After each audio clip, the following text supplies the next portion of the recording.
नमस्कार. आपण पाहत आहात DSM न्यूज. धारूर तालुक्यातील नागरिकांसाठी एक दिलासादायक बातमी. धारूर घाट रस्त्याच्या कामाला आता गती मिळणार आहे. 15 सप्टेंबर रोजी माजलगाव मतदारसंघाचे आमदार प्रकाश सोळुंके यांनी MSRDCच्या वरिष्ठ अधिकाऱ्यांसोबत बैठक घेऊन या रस्त्याबाबत पुढील नियोजन केले. या बैठकीत राष्ट्रीय महामार्ग विभागाच्या कार्यकारी अभियंत्यांनी माहिती दिली की धारूर घाट रस्त्याच्या कामासाठी मार्च 2025 पूर्व मंजुरी घेण्यात येईल आणि मे 2026 मध्ये प्रत्यक्ष कामाला सुरुवात होईल.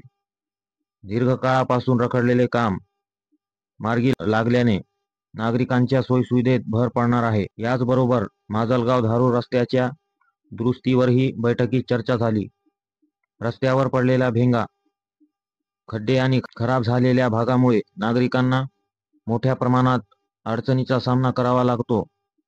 त्याची दखल घेऊन एका महिन्याभरात मंजुरी मिळवून प्रत्यक्ष कामाला सुरुवात करण्याचे निर्देश बैठकीत अधिकाऱ्यांना देण्यात आले. या घाटासंदर्भात आमदार प्रकाश सोळुंके यांनी सांगितले की धारूर घाट हा रस्ता तालुक्याच्या दृष्टीने अत्यंत महत्त्वाचा आहे. शेतकरी, व्यावसायिक, विद्यार्थी आणि सामान्य प्रवाशांना या रस्त्याचा थेट फायदा होतो. त्यामुळे या कामाला गती मिळावी यासाठी आम्ही सातत्याने प्रयत्नशील आहोत. तसेच माजलगाव धारूर रस्ता दुरुस्तीचे काम तातडीने सुरू करून नागरिकांचा प्रवास सुरक्षित आणि सोयीस्कर करण्याचा आमचा प्रयत्न आहे. रस्ते हे विकासाचे आधारस्तंभ आहेत. या कामांना गती मिळाल्याने परिसरातील जनजीवन सुलभ होईल आणि धारूरच्या प्रगतीला नवी दिशा मिळेल, असा विश्वास आमदार सोळुंके यांनी व्यक्त केला आहे.